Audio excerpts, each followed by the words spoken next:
మహబూబ్ నగర్ జిల్లా నల్లమల అడవిలో పెద్ద పులులు పర్యాటకులకు కనువిందు చేస్తున్నాయి. 3 నెలల విరామం తర్వాత అక్టోబర్ 1 నుంచి ప్రారంభమైన సఫారీలో నిత్యం పులులు కనిపిస్తుండటంతో పర్యాటకులు సంతోషం వ్యక్తం చేస్తున్నారు. కేవలం 3 వారాల వ్యవధిలోనే పులులు 5 సార్లు కనిపించాయి.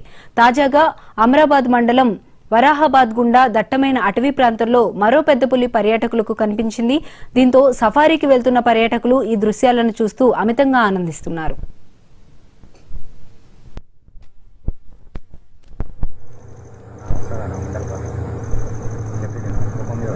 కోపం మీద నిజంగా కోపం మీదే ఉంది.